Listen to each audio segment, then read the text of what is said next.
महिमा मिले। ऐसा ही गाना, हर गाना तो वैसा ही है, लगभग वैसा ही गाना आत्मा ने अगुवाई किया, चूज किया। हम मनुष्य के सुन करके, मनुष्य की बातों को सुन करके, मनुष्य की मनोभावना को सुन करके, मनुष्य की इच्छाओं को सुन करके, मनुष्य की इच्छा को जो प्रकट करता है हमारे ऊपर, वही सुन करके हम आगे बढ़ते हैं। इसने तो ऐसा कहा, उसने तो वैसा कहा, उसने वैसा कहा, ऐसे करके हम आगे बढ़ते हैं। लेकिन कभी भी हम परमेश्वर के सम्मुख में बैठ करके सुनते ही नहीं। परमेश्वर की वाणी को हम सुनने के लिए हमारे कान तैयार नहीं हैं, हमारी आंखें उसको देखने के लिए तैयार नहीं हैं, हमारे मुंह से उस परमेश्वर की बड़ाई के शब्द निकलते नहीं हैं। हम अपने हाथों से परमेश्वर को गले लगाने के लिए, परमेश्वर को छूने की हम चाहती नहीं रखते। हमारे कदम परमेश्वर के नज़दीक जाने के लिए बढ़ते ही नहीं, हम दूसरी चीज़ों के लिए बढ़ जाते हैं, दूसरी चीज़ों के लिए हम तोड़ते हैं। लेकिन परमेश्वर की इच्छा कब पूरी होगी? क्या मरने के बाद? कब परमेश्वर की इच्छा पूरी होगी? आज मनुष्य ने, तो परमेश्वर ने एक सृष्टि करके बनाया, एक सृष्टि रचा परमेश्वर ने, उसमें एक सबसे उत्तम, सबसे प्यारा, सबसे नजदीकता का एक परमेश्वर ने एक जन को उत्पन्न किया, एक जन को अपने हाथों से बनाया। वो है मैं और आप। हालेलुया। वो कौन है? मैं। कौन है वो आशीष? जोर से बोलो, कौन है? मैं। और मैं ही बिगड़ूंगा तो परमेश्वर की सृष्टि किस पर आशा रखेगी? परमेश्वर के वचन में लिखा है, सृष्टि भी मनुष्य परमेश्वर के पुत्र को प्रकट होने के लिए आज भी आशा भरी निगाहों से देखती है, आज भी वाट देख रही है, आज भी उसको देखने की इच्छा हो रही है। स्वर्ग में स्वर्गदूत आपस में कहते हैं, आओ तुम्हें मैं क्या दिखाऊं? मेमने की दुल्हन। एक मनुष्य को परमेश्वर दुल्हन बनाना चाहता है, एक साथी बनाना चाहता है, एक हमसफर बनाना चाहता है, जो कंधे से कंधे मिलाए, जो हाथ से हाथ मिलाए और परमेश्वर की गुण गाता हुआ आनंद के साथ फिरने लगे। ऐसा बनाना चाहता है। लेकिन निकम्मा मनुष्य अपनी चरित्र, अपनी इच्छा और अपनी योजना से बिगड़ चुका है। जो परमेश्वर ने बनाया उससे हमारा स्वरूप समानता शारीरिक रीति से परमेश्वर के जैसा हो सकता है, लेकिन आत्मा में हमारा स्वरूप बिगड़ा हुआ है, बेडोल है, सुनसान है, किसी काम का नहीं। अगर परमेश्वर की इकलौते पुत्र यीशु मसीह की मध्यस्थता ना होती तो मनुष्य का जो मनुष्य जाति है वो नष्ट हो चुकी होती। जानवर नष्ट नहीं होते, चिड़िया नष्ट नहीं होती, प्रकृति नष्ट नहीं होती, लेकिन मनुष्य जो परमेश्वर ने अपने स्वरूप और समानता में बनाया वो बिगड़ी हुई दशा में है, वो खराब दशा में है, उसका अस्तित्व बिगड़ा हुआ है, उसका इतिहास बिगड़ा है, उसका आने वाला भविष्य परमेश्वर सुधारने के लिए आपके और मुझे कलाम में लिख करके दिया है। हालेलुया। कि जैसा मैं पवित्र हूँ, मैं पवित्र था, मैं पवित्र जैसा रहूँगा वैसा तुम भी हो जाओ। कितने साल जियोगे? 50 साल, 60 साल, 70 साल, 80 साल। एक भाई निमेश, क्या नाम है? दिनेश जी 40-41 साल का है, पैरालाइज हो गया, उनको दुर्दशा है। आप लोग धन्य हो तो परमेश्वर ने बचा के रखा है और परमेश्वर की उपस्थिति आपके और मेरे जीवन में नहीं है। हालेलुया।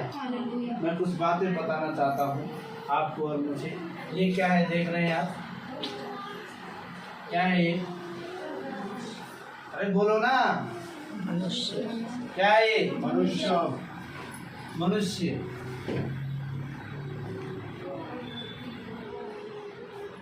मनुष्य की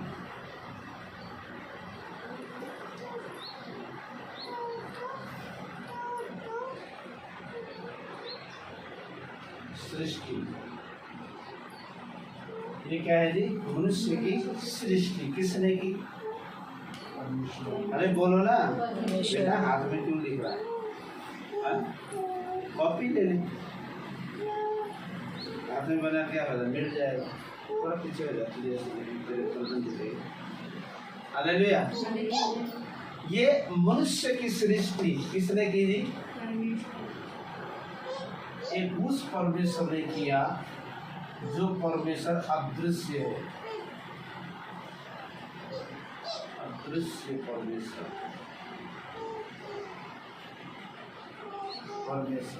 परमेश्वर क्या शारीरिक भाव से दिखाई देता है? ज़्यादा समय नहीं है, आप लोगों को टाइम से बुलाया था, लेकिन आज आराधना में थोड़ा ज्यादा कर दिया, कोई बात नहीं, तो भी सुनना है मेरे पास। ये परमेश्वर दिखता है क्या शारीरिक रूप में?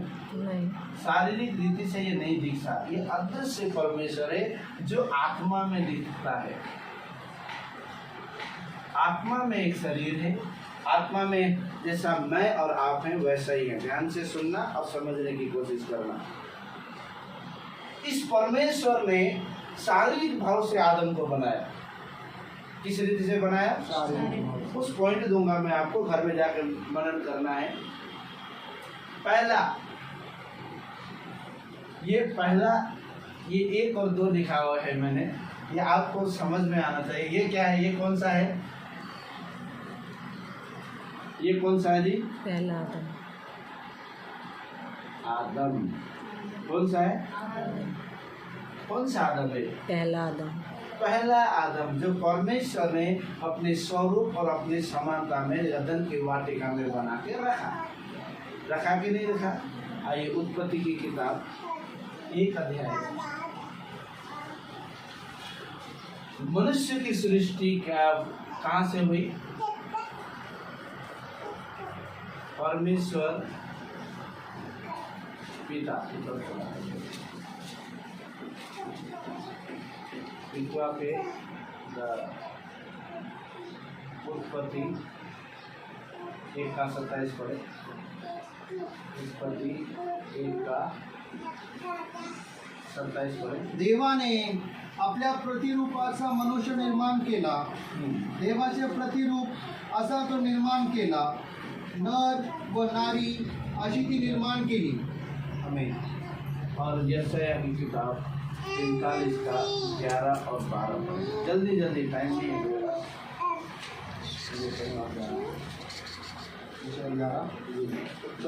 यशायाह की किताब 43 अध्याय 11 और 12 वचन। जल्दी से पढ़ो। हिंदी में भी एक कोई पढ़ता तो अच्छा था, मुझे बोलने का टाइम नहीं। इस्रायलचा निर्माण करता पवित्र प्रभू परमेश्वर म्हणतो, होणाऱ्या गोष्टीविषयी मला कोण विचारणार? माझे पुत्र व माझ्या हातचे कृत्य ही पहा, असे मला कोण सांगणार? मीच पृथ्वी केली व तीवर मनुष्य उत्पन्न केली। मी म्हणजे माझ्या हाताने आकाश पसरविले आणि आकाशाने आज्ञा दिली। हिंदी में है कोई? मैंने ही पृथ्वी को बनाया और उसके ऊपर मनुष्यों को सूझा है। मैंने अपने ही हाथों से आकाश को ताना और उसके सारे कणों को आज्ञा दी है। मैं ही ने उसी पुरुष को धार्मिकता में उभारा है। कहाँ और पढ़ा आपने? कौन सा वचन है? कौन सा है? ये कितना अध्याय? 45 का? हाँ। 11 और 12 में बोला, यहोवा जो इस्राएल का पवित्र और उसका बनाने वाला है, वह यूं कहता है, क्या तुम आने वाली घटना मुझसे पूछोगे? क्या मेरे पुत्रों और मेरे कामों के विषय में मुझे आज्ञा दोगे? मैंने ही पृथ्वी को बनाया और उसके ऊपर मनुष्य को सृजा है। मैंने अपने ही हाथों से आकाश को ताना और उसके सारे गणों को आज्ञा दी है। कहने का अर्थ क्या है? परमेश्वर जो महान है, जो अति स्तुति योग्य है, उसने इस पृथ्वी को बना करके उसमें एक बहुत ही अच्छी रचना को रचा, एक अच्छे स्वभाव को बनाया, एक अच्छे चरित्रवान को बनाया।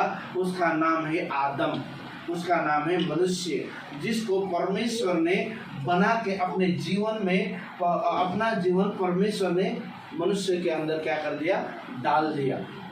और परमेश्वर की एक अच्छी और अद्भुत सृष्टि थी, वो थी मनुष्य की सृष्टि, मनुष्य को बनाना। लेकिन मनुष्य को बनाने से पहले मनुष्य को जो चाहिए, जो गरज है, वो ही बनाया। जैसे एक व्यक्ति पैदा होने से पहले, एक व्यक्ति को इस जगत में लाने से पहले उनके माँ बाप के द्वारा रहने के लिए घर, खाने के लिए खाना, पहनने के लिए वस्त्र, चाहने वाले हर एक चीज, पीने के लिए पानी, अच्छा वातावरण, अच्छी सुविधाओं को उत्पन्न करता है परमेश्वर, बनाता है। कैसे? अभी एक व्यक्ति की शादी होती है, उसके परिवार या बच्चे होने वाले होते हैं। परमेश्वर जब 9 महीने का गर्भ किसी स्त्री के पेट में डालता है तो वो जब डिलीवरी से पहले ही कितनी बार वो डॉक्टर के पास जाता है, कितनी बार जाता है, कितनी बार डॉक्टर की सलाह लेता है।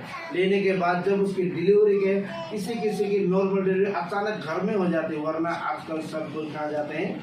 हॉस्पिटल। और डॉक्टर ऐसा पेन किलर डाल देता है, अचानक दर्द उठता है और डॉक्टर बोलते हैं इसका नॉर्मल नहीं, इसका क्या करना पड़ेगा? तो क्या बोलते हैं? सीजर करना पड़ेगा, ऑपरेशन के द्वारा बच्चा होगा। आजकल 90% से भी अधिक ऑपरेशन के द्वारा ही बच्चा पैदा होता है। हाँ कि नहीं? अरे हाँ या ना बोलो ना। आप लोग देंगे साहिब तभी होगा, हमारे लिए। इसीलिए परमेश्वर ने जिस रीति से अभी संसार में आप देख रहे हो, एक भौतिक दुनिया में आप जब देख रहे हो कि किस रीति से मनुष्य पैदा होता है, उससे भी कई गुना बेहतरीन परमेश्वर ने अपने बेटे को, अपने एक पुत्र जो अपने स्वरूप और समानता में सृष्टि करना है, रचना है, उसके लिए जग की हर एक चीज उसके क्रियाओं में, उनके अंतड़ियों में, उनके नसों में, उनकी मांसपेशी में, उनके भेजे में, दिमाग में, उनके विचारों में, आंखों की इंद्रियां, कानों की ध्वनि, मुंह के शब्द, गले का भास, पेट में रहने वाली हर एक चीज, फेफड़े, हर एक चीज परमेश्वर ने ऐसा रचा कि उसको किसी भी चीज़ की कमी और घटी संसार में नहीं। एक बच्चा जब पैदा होता है तो किस चीज़ की घटी होती है उसको? ठीक है, कोई वजन ज़्यादा होता है, कोई कम होता है, कोई स्वस्थ होता है, कोई थोड़ा सा रोगी होता है, परंतु उसको परमेश्वर ने सब कुछ बना के भेजा। उसको यहाँ संसार में जब पैदा होता है तो बाहर से कोई चीज़ उसके अंदर फिट करते क्या? शरीर में फिट करते कि नहीं? और जोर से बोलो, मुँह से बोलो। नहीं करते। क्यों नहीं करते? क्योंकि परमेश्वर ने सब कुछ उसके शरीर में लगने वाली चीज को फिट करके भेजा है, उसने बनाया है। कोई शरीर नहीं बना सकता, कोई मांस नहीं बना सकता, कोई लहू के संचालन करने वाली मशीन नहीं बना सकता। परमेश्वर का बनाया हुआ सब कुछ अच्छा है। हालेलुया। इसलिए सबसे पहला प्रथम परमेश्वर के द्वारा उत्पत्ति हुई। परमेश्वर के द्वारा क्या हो गई? परमेश्वर के द्वारा मनुष्य की सृष्टि, है ना? अरे आप भी बोल दो थोड़ा। सृष्टि। दूसरा परमेश्वर के द्वारा, दूसरा है यीशु मसीह के द्वारा। क्या हुआ? नहीं, अच्छा, लाइट के द्वारा पर्दा लगाना पड़ेगा। हालेलुया। मैं फास्ट जाना चाहता हूँ क्योंकि समय नहीं है। दूसरा है यीशु मसीह के द्वारा। ये आत्मिकता में बात आ जाती है, परंतु आपको मैं समझा, ध्यान से सुनना और समझना। मैं सवाल करूंगा बुधवार को। अब कंपलसरी है आपको बुधवार और संडे की प्रार्थना समिति में आना। पिछली बार बोला था, आए नहीं आप? चलो प्रॉब्लम होगा।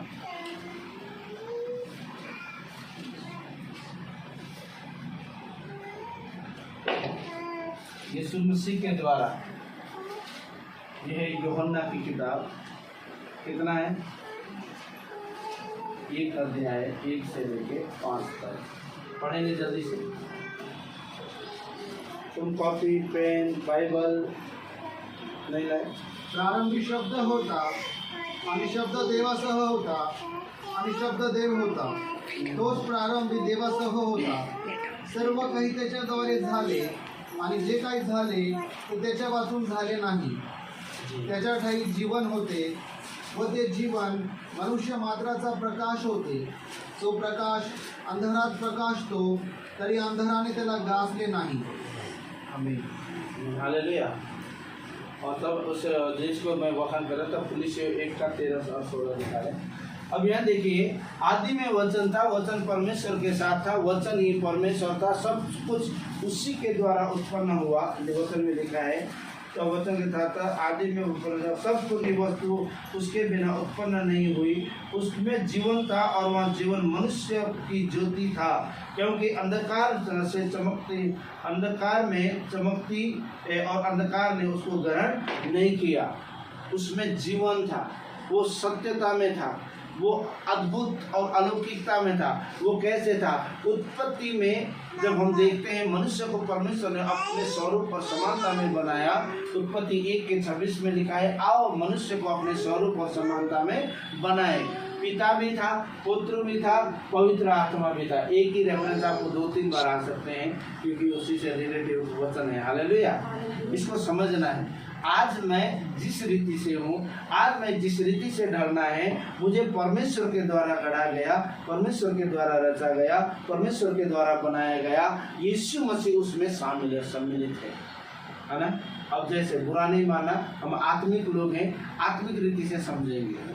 जैसे एक पति एक पत्नी जब एक साथ रहते हैं तब जाकर के गर्भ धारण होता है, उसी रीति से परमेश्वर पिता के साथ है, पिता यीशु मसीह के साथ है, यीशु मसीह पवित्र आत्मा के साथ है। त्रिएक परमेश्वर होकर के, एक साथ होकर के अपने स्वरूप, अपनी समानता में अपनी अलौकिकता को दर्शाते हुए, उस अलौकिकता की बुद्धि और ज्ञान और समझ के द्वारा परमेश्वर ने मनुष्य को रचा।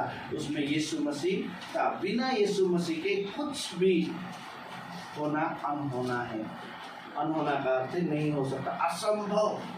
ये हो ही नहीं सकता कि मसीह बीच में ना हो, क्योंकि सदरक मेशक अबेदनगो को भी आग की भट्टी में बचाना है, तो पिता ने स्वर्गदूत को नहीं भेजा, अपने लोगों को नहीं, परंतु पिता ने कहा, मेरे बेटे मैं अपना स्वरूप शब्दों में डाल के तुझे भेजता हूँ, तू जा।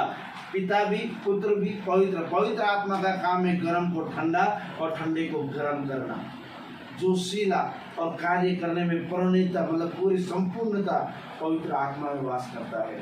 और यीशु आया तो समझ लो पिता भी है और पवित्र आत्मा भी है, क्योंकि अग्नि को ठंडे उसमें बदलने का काम पवित्र आत्मा है, जो यीशु के नाम से कार्य करता है, एक सहायक। हालेलुया। इसीलिए यीशु मसीह के द्वारा उत्पन्न हुआ। कुरिन्थियों की किताब निकाला, पढ़िए।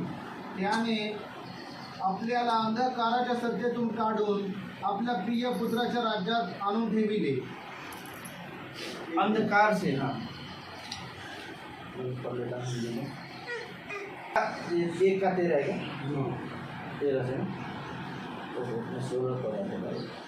उसी ने हमें अंधकार के वश में छुड़ाकर अपने प्रिय पुत्र के राज्य में प्रवेश कराया, जिससे हमें छुटकारा अर्थात पापों की क्षमा प्राप्त होती है। वह तो अदृश्य परमेश्वर का प्रतिरूप और सारी सृष्टि से में पहलौठा है, क्योंकि उसी में सारी वस्तुओं की सृष्टि हुई। स्वर्ग ही को अथवा पृथ्वी की देखी या अनदेखी, या सिंहासन, क्या प्रभुताएं, क्या प्रधानताएं, क्या अधिकारी, सारी वस्तुएं उसी के द्वारा और उसी के लिए सृजी गई है। हालेलुया। पूरी चीजों को बनाने के लिए प्रभु यीशु मसीह परम प्रधान परमेश्वर का इकलौता पुत्र, जो प्रभु अदृश्य परमेश्वर का प्रतिरूप बन करके आपकी और मेरे सम्मुख में खड़ा है, वही मसीह है जो जीवन का सोता आपके और मेरे अंदर क्या करता है, उड़ेलना चाहता है सब कुछ। और तीसरा है, मैं छोटा सा पॉइंट दे रहा हूँ आपको आज, क्योंकि समय नहीं हो रहा। तीसरा है पवित्र आत्मा के द्वारा मनुष्य की सृष्टि, आपकी और मेरी सृष्टि के बारे में आज हम सीख रहे हैं। किसके बारे में? जोर से बोल बेटा, डरता क्यों नहीं? हाँ, सृष्टि की आपकी और मेरी कैसी हुई उसके बारे में हम सीख रहे हैं। एक मनुष्य की सृष्टि कैसे हुई, अभी अंजलि की सृष्टि कैसे हुई, है ना, प्रशांत की सृष्टि कैसे हुई, मेरी सृष्टि कैसे हुई, मुझे जानना अति आवश्यक है। अगर आपको किसी ने पूछा कि आप बोलते हैं परमेश्वर ने बनाया, परमेश्वर ने कैसे बनाया, वचन बताओ, दिखाओ।